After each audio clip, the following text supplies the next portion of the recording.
Welcome to the fourth episode of Screenwriting Studies, the podcast. And I'm very pleased to be talking today to Zipho, Hlobo and Lelo Skosana, who are authors of the chapter, The Evolving Depictions of Black South Africans in the Post-Apartheid Screenwriting Tradition in the Palgrave Handbook of Screenwriting Studies. Zipho and Lelo, welcome to the podcast. So yeah, I mean, what would be great would be if you just start by just telling us a bit about how you came to write this chapter together, and for those who haven't read it, what is the kind of central argument, the kind of main points that it's making? So it was a long journey of writing this chapter. But what I initially looked at was like what are the research gaps within the industry? And there are quite a few, but I felt like screenwriting as a medium came very late in South Africa in terms of being formalized and professionalized. And so there's little research done critiquing South African screenwriting. And obviously the call was focusing on screenwriting traditions. And I was very curious about what that meant. I didn't know what that meant as a practitioner at the time. And as a person who's got an appreciation for social sciences, I got Lelo involved in it because I wanted to see how the screenwriting traditions in South Africa were shaped and formed by the geopolitical situation in South Africa and how the two sort of like affect each other. The first thing that we tried to do was we tried to do some work in terms of understanding what South Africa's screenwriting tradition is. And the more we dug into that, the more we realized that one of the clear gaps that was close to us because of our lived experience, but also just not present in the literature, was an analysis of how South Africa's screenwriting tradition has actually contributed to Black people's understanding of themselves. And that was a particularly interesting thing to look at because of the particularly dehumanizing nature of the apartheid government and what it did to Black people, and especially what it did to their conceptions of themselves. So we decided to have a look initially at how we could go about putting a project like this together, and going through screenplays, going through various media. We very quickly realized that it wasn't going to be possible for us to do this kind of analysis only on films. There's some structural issues in the South African audiovisual industry that mean that we don't make, from a volume perspective, anywhere near as many films as comparable markets to us. So we decided to put the focus on television because we thought that there was a considerable amount of evolution in terms of how Black people were portrayed on screen within television. So we went about categorizing everything and putting everything into what we thought were very coherent thematic periods that had predominant depictions of Black South Africans. And in the course of doing all of that work, we actually found a place where we could integrate the understanding of how South African society has evolved in the first instance and drew considerable linkages to what was actually happening on screens as a result of that. Do you want to tell us a little bit about those kind of key depictions that you found and that you discussed in the chapter, those kind of different moments? I think in order to be able to situate everything, it's important for people to have the understanding of exactly what kind of depictions were on screens during apartheid, because our study actually looks to see how those depictions have changed over time, right? So you do need to be able to have a good understanding of that starting point, as it were. And there's many interesting things, both from a depictions perspective, but also what was happening happening in the South African audiovisual industry during apartheid. So I think very surprisingly to us, who are people who didn't grow up in apartheid. I mean, we were essentially born at the end of it. But so there was quite a lot of exploration and discovery from us in terms of actually being able to understand both of those dimensions, both the structure of the industry as well as how Black characters were depicted. So in apartheid, which we have characterized as basically a de facto authoritarian government. There was some democracy, but it was democracy only for a particular group of people, whereas the vast majority of the country was excluded from any political process, and that majority of people were the Black South Africans.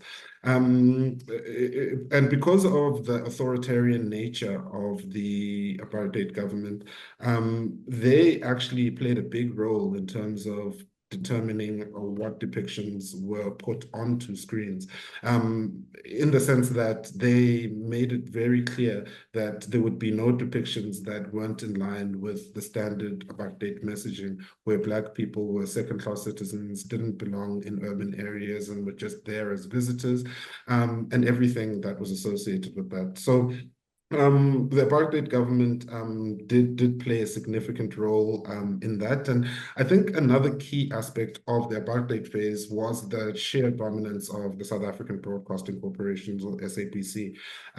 Because television came to South Africa much later than it did to many other countries. I mean, it only came to South Africa in the 1970s. And for the longest time, the only television that was allowed in South Africa was the SABC. They did open it up to private players, but that was in the late 80s and more in the phase that we identify as the dying days of apartheid. So those were the key things. And I guess maybe also helpful to mention that all of the productions that were made in the apartheid period were done by white production companies.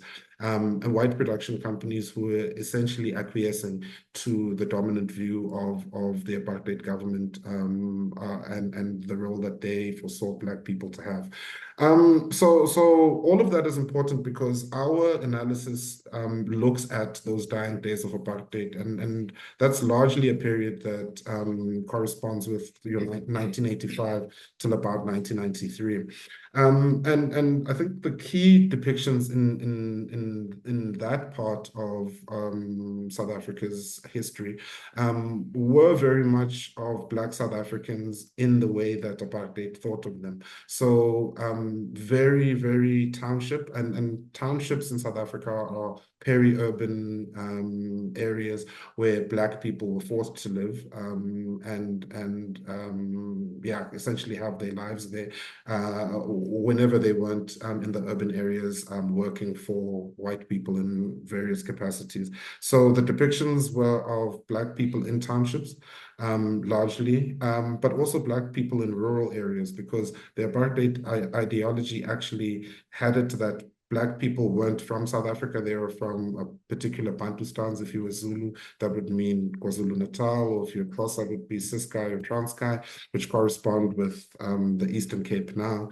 And the depictions were very much non-questioning of why it was that Black people played such a limited role within South Africa's broader society.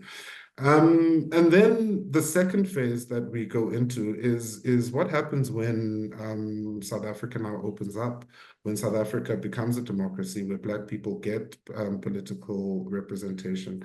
And based on that, there was actually very significant changes. Very significant changes, both in terms of what was happening to the audiovisual industry, as well as the depictions. From a depictions perspective, the depictions become considerably more positive, considerably more optimistic. Black people are depicted as affluent in various popular medias, as well as Black people living alongside white people in this very young nation. But those depictions, which correspond to about 1994 to about 1999, also looked at questioning what could become of all of the possibility that existed in this emerging country. We refer to that phase of South Africa's history as a hopeful nation, and a lot of the screenplays that get developed there actually speak to this hope and this highly anticipatory context where everybody is expecting a huge transformation to happen. And I don't know, Zipho, if you want to maybe go on to what happens after that. Okay, so I think what also characterized the hopeful, the euphoria that was going on is there was a lot happening in government and at the SABC as well. So the National Film and Video Foundation was started at that time.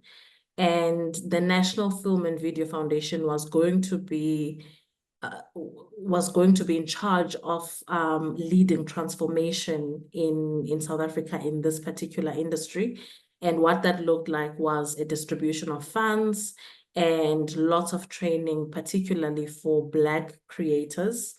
And so obviously SABC partnered with the NFVF to sort of equip, and empower Black filmmakers who had never, as Lelo said, who had never been part of creating any content in South Africa, writing any content, and even screenwriting as a medium was professionalized around that time through a program called the Sediba Spark program. Some people say it was great for formalizing the screenwriting industry. Others criticize it as being very Americanized and having like the Hollywood style of writing.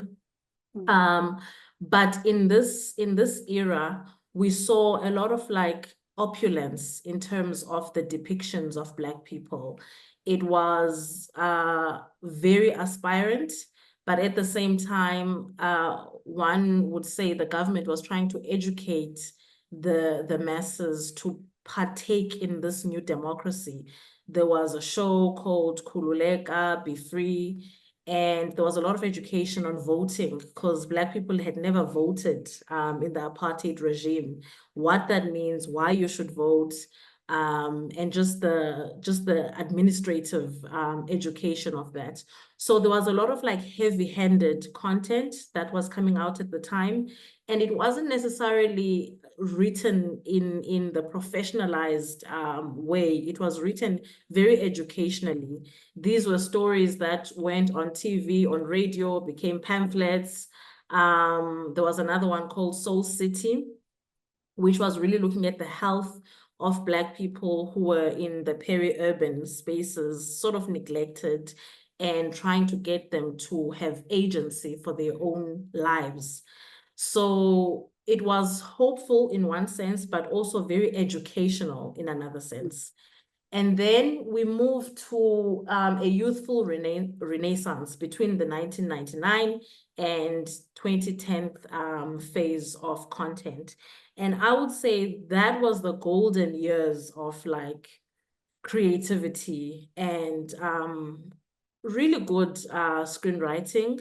This is when we saw Shakespeare being adapted to the South African context. And we had a couple of shows that were dealing with very controversial topics that Black people had not explored before. There was a lot of queer identities that were coming out at this time. The shows were exploring the lives of queer people, but also just ordinary South Africans and sexuality. And before then, obviously, these were not people that were exploring that part of their identity. And now we delve very much into it. It was quite radical. And also the results of what the National Film and Video Foundation had been doing are coming out in terms of the kinds of screenplays that are being written, where you see more rounded characters and complex characters. You've got a young man who goes to there's a rite of passage ritual in the Xhosa culture where boys go to the mountain and they get circumcised. And it's obviously like a very masculine thing, but you start to see stories that are suggesting homosexuality in that setting, which was obviously very upsetting for, the traditional custodians of the country. So you see a backlash from the perspective of Black people because they reject this identity that the screenwriters are saying that is there. And there's sort of a conflict, even though I feel like the stories that were coming out were much better, more complex, as I said, rounded characters. But South African people reject this idea that there can be homosexuality in traditional settings. And unfortunately, after this era, then we start to see a decline in the SABC leadership. And sorry, Zipho, but I think two major things are quite important in terms of this period, because I think in the first instance, that very hopeful tone, the hopeful aspirant belief of the previous era of people believing in the possibility of what this new society has to hold starts giving way.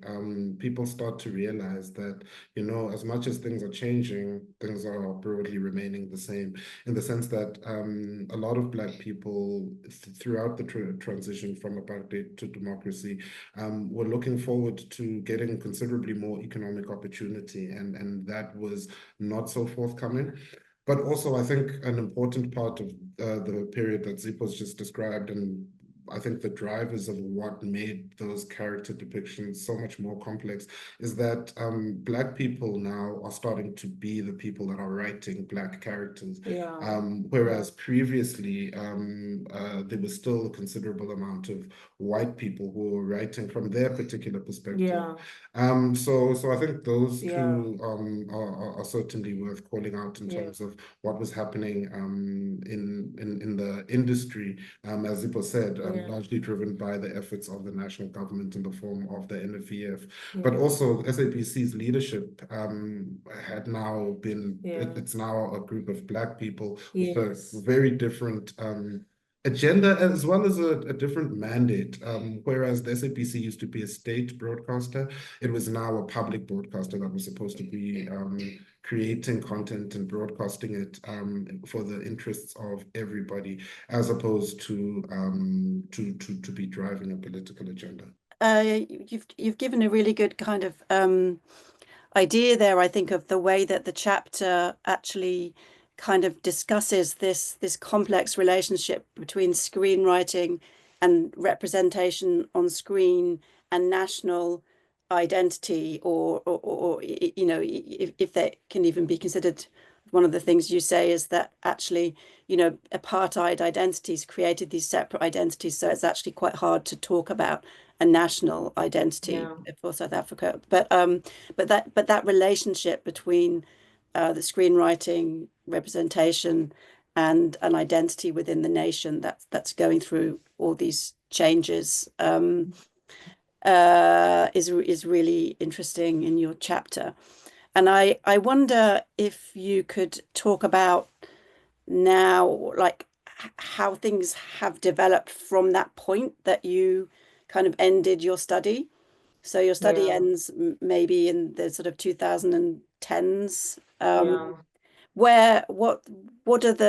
What's the kind of situation now? What are you kind of aware of in terms of that relationship that you were talking about between screenwriting and representation and identity? So how the screen industry has been formulated, or let's say the film industry, has had government playing a huge role. Even to this day, government plays a big role in terms of the industry. But what you see with the deterioration of government, for various reasons that maybe Lelo will touch on from a political standpoint, is that we lose what was happening between the 1999 and 2010. We lose quality, you know, you see a deterioration in terms of quality. The characters are not explored as much, the stories are not as complex, because basically what happens is that the shift goes from SABC to a private player, multi-choice. And multi-choice before that was catering mostly to white audiences. But now they see a gap in terms of, you know, getting all of those audiences that are Black. But the content that's been created, although representative, which is great, doesn't really push us to a higher level in terms of the state of the art. So we keep seeing the same characters. We see this sort of like the stereotypical characters that we saw in the early days of South Africa that were from a white gaze, and not necessarily what we've just seen on SABC. And so there's also now an emergence of platforms like Netflix, where everybody's trying to get onto Netflix. There's hope in terms of what Netflix will bring. But again, what happens with Netflix is that there's a replication of what was happening in South Africa anyway.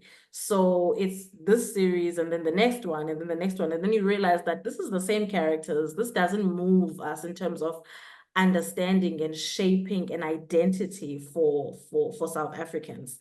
And I think that that is kind of like what we're grappling with now, because the state of the art has sort of dropped significantly, especially in television. I think we'll speak later about the other stuff that are interesting that are happening. But I do want to throw it back to Lelo to sort of like give us a context in terms of why that could be from a socio-political aspect of South Africa. Sure. I mean, I think a big part of it, and you definitely touched on it, Zipho, is the diminishing role of the SABC. So whereas the SABC had been at some stage the only people in South Africa that were allowed to make anything for people to consume on screens, the governance of the ANC as a state-owned enterprise, like many other state-owned enterprises in South Africa, deteriorates considerably. And what that means is that some of the budgets that had been set aside for productions were being used for other, who knows, nefarious purposes. But they just weren't making their way to production companies to be able to make the content, certainly not at the volume required. And that's the gap that players like MultiChoice, who prior to this, actually, when I was talking about them having opened up the industry to private players in the 1980s, that contract, that tender, the license was given to MultiChoice, and MultiChoice made a fortune in terms of paid TV in South Africa. And what they start doing in the early 2010s is actually creating platforms for Black content in particular. And those are the platforms where a lot of the content that Zipho was talking about actually appeared. So there's that as a big change, but also another change that was taking place now within South Africa's broader environment is that there was a considerable deterioration of the perception of the ANC. The ANC, who were the Liberation Party, and that brought about the end of apartheid, who had been viewed very positively by most sectors of society up until, I'd say, the mid-2000s, where we start getting more and more corruption stories and a lack of public services, a market deterioration of governance of very key organizations like I've just described. But but that means that a lot of the depictions we see do take on a little bit more of a political tone, but the political tone that they take on is a stark rejection of the SAP of the ANC as a party that should or that has the ability to transform South African society. So yeah, those are I think the big movements that were happening in that phase. And I think another really important one that I wanted to highlight in terms of depictions in particular is that the Black experience starts becoming considerably more divergent than it was during the earlier phases that we looked at. So over the last few years, due to the fact that society is now considerably more open than it was, there are some Black people who have been able to do very well for themselves within the society. And even though that is definitely a trend and something that, I mean, I'm not afraid or ashamed of saying that I've even benefited from, because my mother was a public servant and was able to send me to a good job that essentially facilitated my life. But that was a privilege that wasn't afforded to most Black South Africans. So we actually start seeing depictions diverge, especially in terms of the fracturing of the Black experience. So it becomes Black depictions that are Black people that want to be part of the world, that are super connected, that are in New York or London or Tokyo every other week. As well as the maintenance of the depictions of Black people that are still somewhat of an underclass, even though it is now a split more on the haves and have-nots rather than a split purely on racial lines. Yeah, yeah. And so you were saying that television and film were quite different, and that you wanted to talk more about film in particular. Zipho, do you want to talk a bit more about that? Because this is something that you're directly involved in. You're actually managing the film fund yourself. Yeah. So, since project managing some film fund projects, you sort of realize that although there's no, we argue that South Africa doesn't really have a cinema culture, but the great work that the South African government has done is to really fund the ideas and dreams of people in terms of making films. So there's quite a lot of funding that goes into that. It's not a lot of funding, but it's there so that people can really interact with the idea of being filmmakers, and not only from the perspective of being like very junior, that you can also be an HOD, you can be a producer, you can be a writer, you can be a DOP.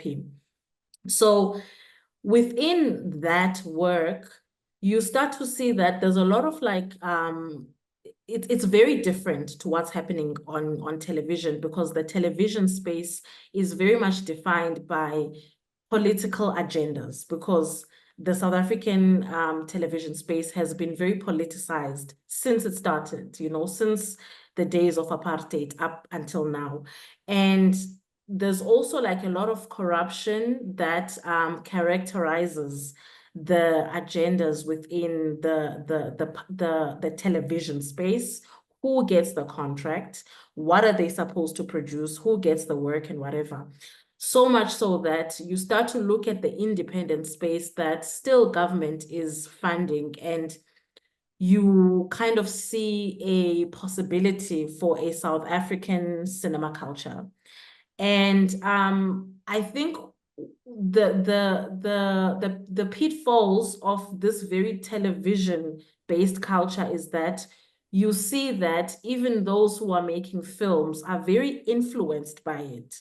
So very melodramatic storylines, they stick to a certain timeline that will fit on television, even though they don't have to go to television. So there's a lot of 48-minute films, 24-minute films, but slowly but surely we start to kind of like challenge those things and allow the creators to push themselves creatively and create something that we don't normally see on our televisions, so that we can imagine, we can reimagine a more literary rich kind of cinema in South Africa. And over the past few years, I've seen people play with the genres that we haven't seen in South Africa. There's a young lady who was doing an anthological feature. We haven't really seen that in South Africa. There's we see a lot of dystopian ideas. And it's the people not being so literal about their criticisms of government, but rather taking a dystopian angle.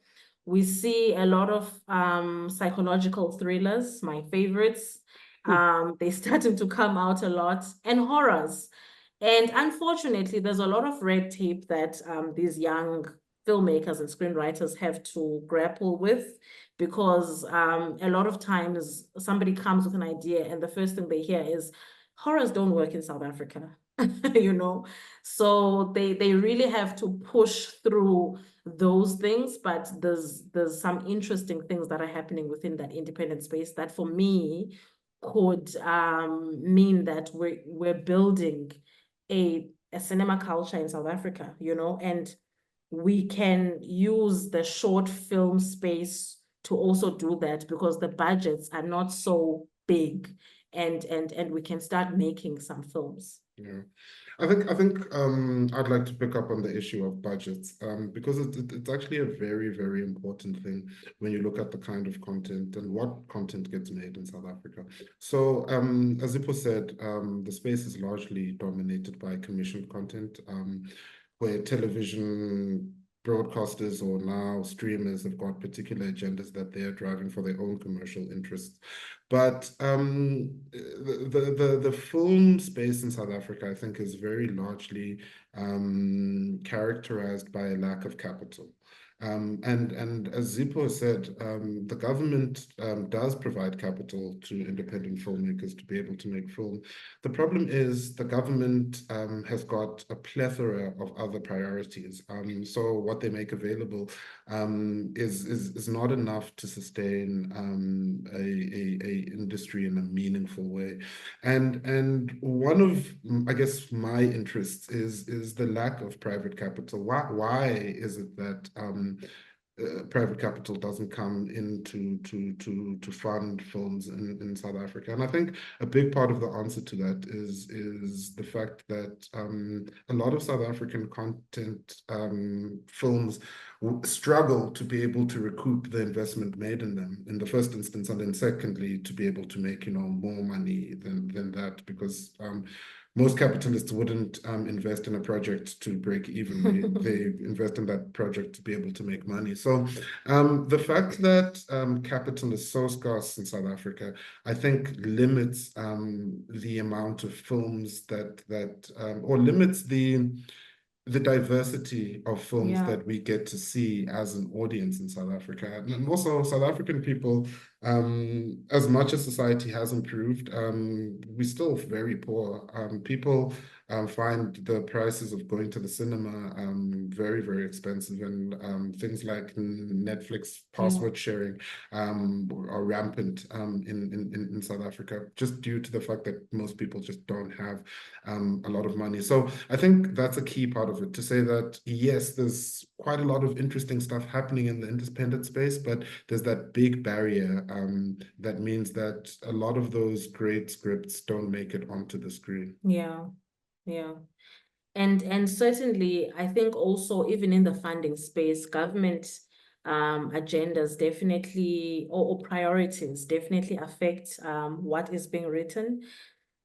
And for instance, in our film fund, we've now merged with the tourism department, which poses a challenge then, in terms of the films that are being made, of having a tourism angle, or, and if you don't have experts leading the charge in terms of, guiding these filmmakers, the staff could easily just be destination marketing, honestly. It could easily just look like another video of destination marketing. But if you do have people that can utilize the idea of location in films. I've seen one screenwriter do it very well with her film shot in set in the sugar canes, and just like the how that location becomes a character and the things that come out of that. But we all know that sometimes the government priorities don't necessarily take that into consideration, that even though we've got certain priorities, we need to still let the arts and the films live and breathe, not only for art's sake, but also for the possibility of being able to sell them and distribute them and have like something really good from an artistic perspective. And just the last theme that I see, I was recently at the Joburg Film Festival in early March, and there's a lot of like reaction.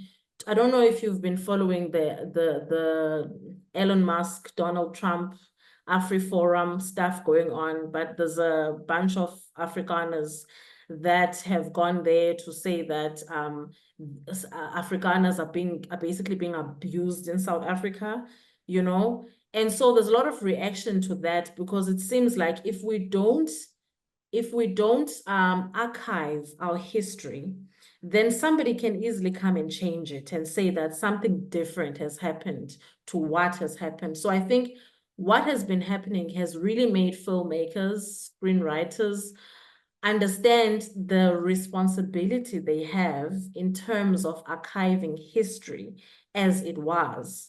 Because now people are afraid that with the young people coming up, people could easily believe what they're hearing, not understanding that actually what happened in the past is something completely different. So I'm interested to see what that produces from a screenwriting perspective. Yeah, that'll be really, really interesting. Yeah. So there might be a whole kind of revisiting, retelling, Yeah. researching, revaluing, you know, Yeah. the history, and maybe at a place now where you're just a little bit further away, that Yeah. that whole engagement and reckoning with that history, Yeah. but also the kind of archiving and representing of it. Yeah, I could see that. I was just going to say, Paolo, did you have any questions you wanted to ask, or any Oh, part of the I have a discussion? few, but you know that if I get started, I never end. So, Well, ask. Yeah, please ask a question. well, Yeah. what you were just saying, Zippo, actually was quite interesting, because I remember in the chapter there was a section where you actually were sort of hinting at the current screenwriting scene, and how basically it seems like there is a sort of maybe two tendencies. One is to have a more global look at things.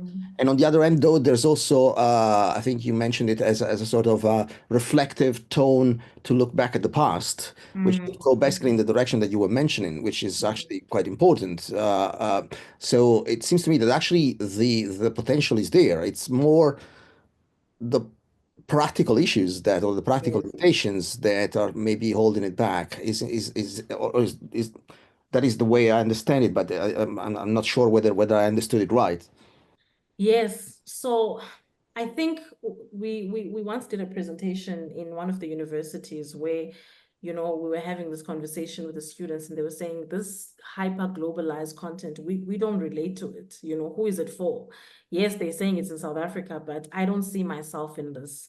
And then at the same time, it being hyper localized, even very true to South African history, to the point that it loses the outside gaze, also can become a problem somewhere along the line, because as Lelo said, the budgets are stifled, and we do need to sell some of these things to not just a local audience, but a global audience. So I think, as you said, that's exactly what you're saying, Paolo, that it's a matter of the technicalities of how you do that, how you tell a story, that is local, that is true, that is, you know, an archiving of history, but also being able to appeal to the outsider, even though you don't want to bombard the screenwriter with the idea that there's an outsider that you need to be thinking about, that you need to be writing for. I don't know if that makes sense, but that's where we're struggling with it. And that's why the thing we're struggling with the most is the distribution part of it. Because sometimes we think that film is great, you take it everywhere and nobody gets it, nobody relates to it, you know? Mm-hmm. So it's really the technicalities of how you do that.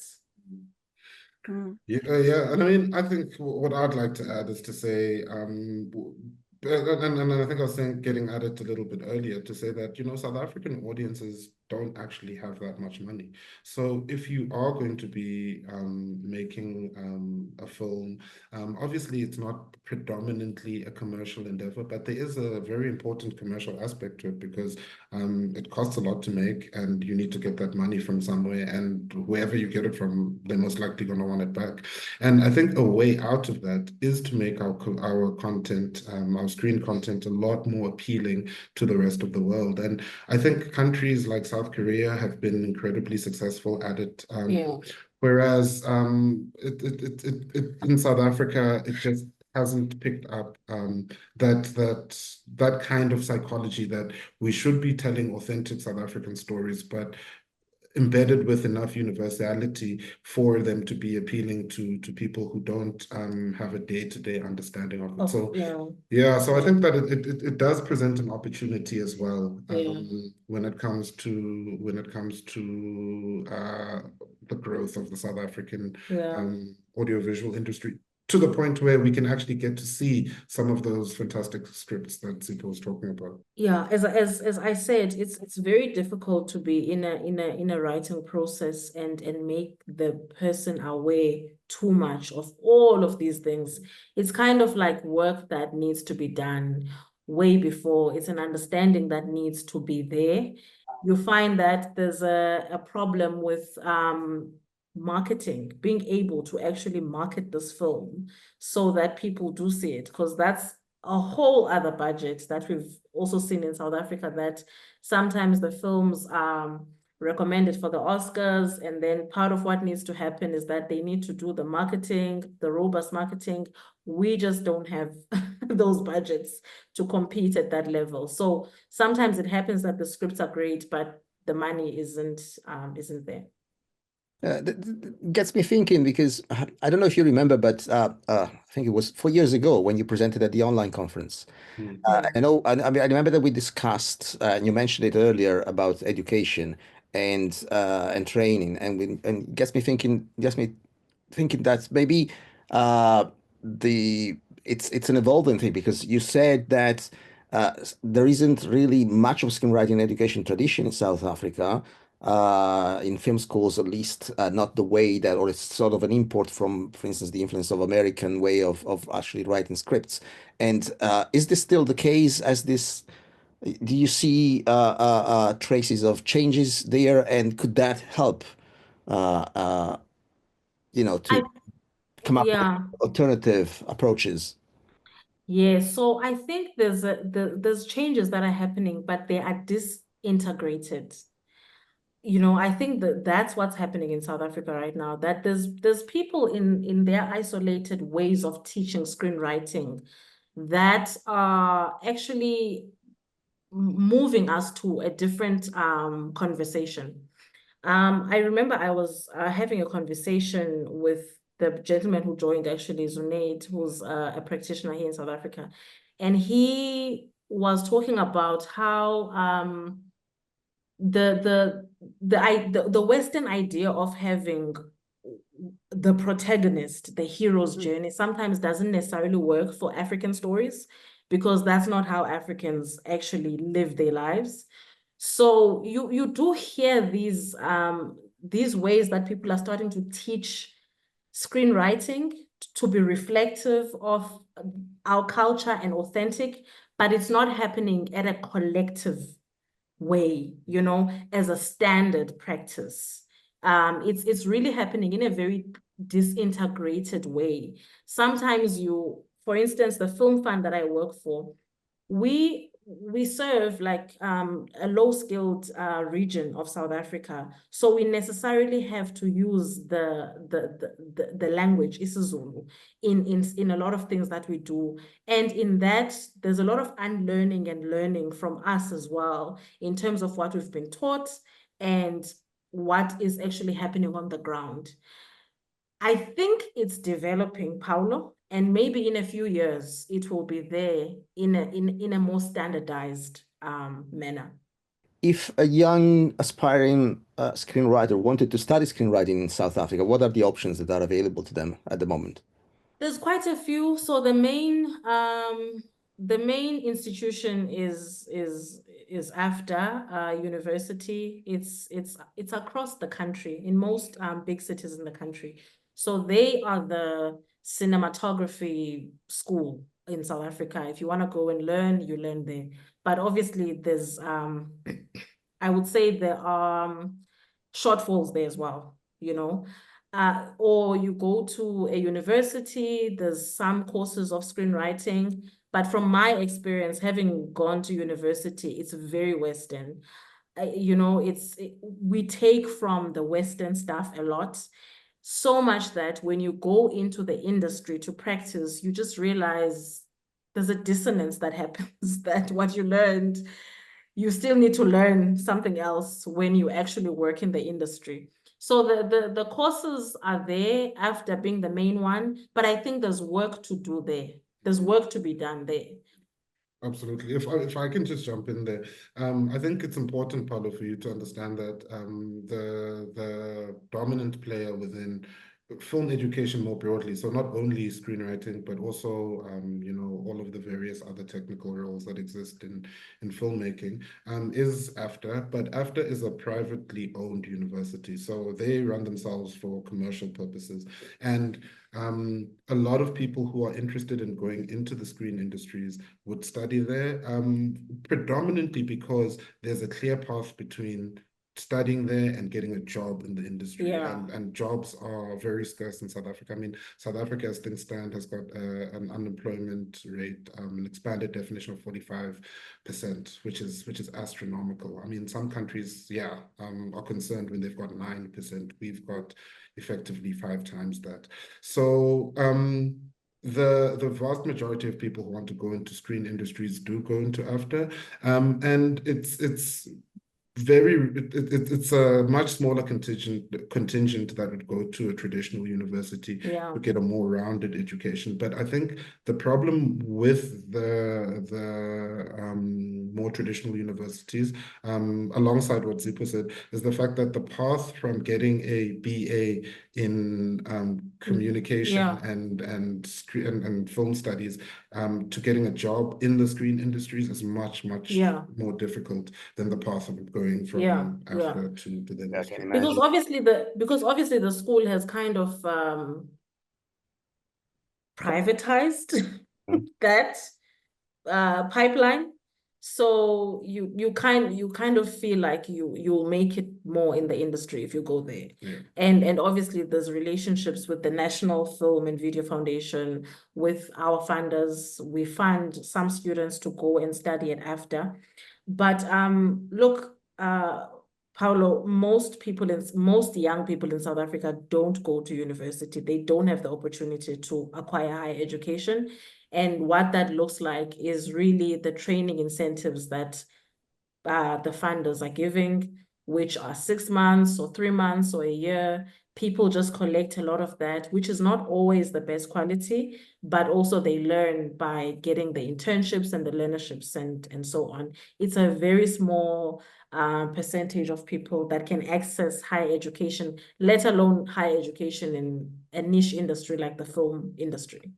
But aside from higher education, for instance, does the industry back chain into training? For instance, big players such as Netflix, they come to South Africa. Do they have any schemes to basically provide training to younger generation or new generations of filmmakers and writers?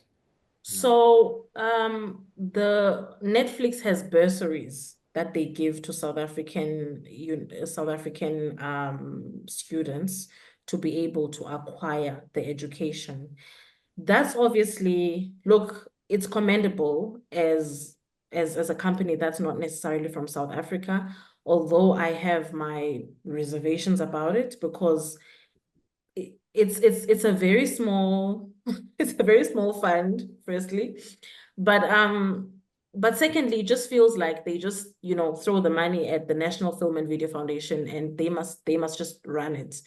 And such a thing would really need Netflix to be hands-on in that process, to be able to create the next generation of screenwriters. Yeah, there should be a more organic framework within which there could be bursaries or system, but not just the bursaries. Otherwise, Exactly. Yeah. Absolutely. Exactly. So, Yeah. I mean, I think we've raised so many questions, That's my fault. and yeah, not answered them surprisingly necessarily, not surprisingly, I mean, but we'll have to kind of draw to a close now because it's almost we've almost on the hour. I just wanted to say, sort of finally, if you could each say like, what is the one thing that you're kind of looking for in the future in terms of South African film and television, which you're both deeply involved in, what would each of you say?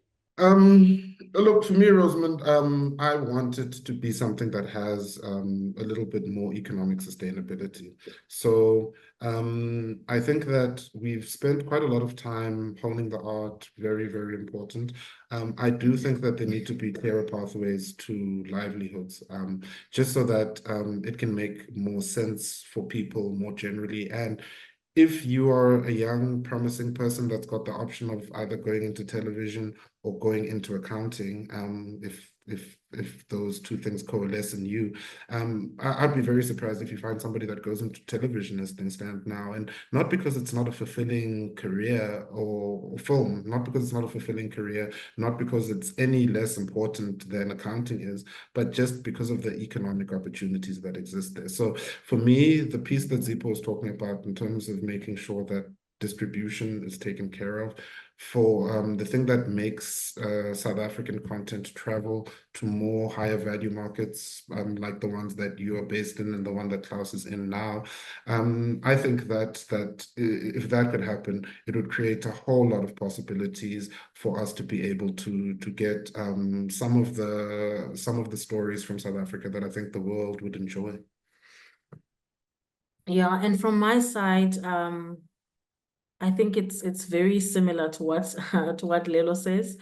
But a film is something that we can trade from our country. I would like for the films to really showcase the vastness and the complexity of our humanities, especially as Black people.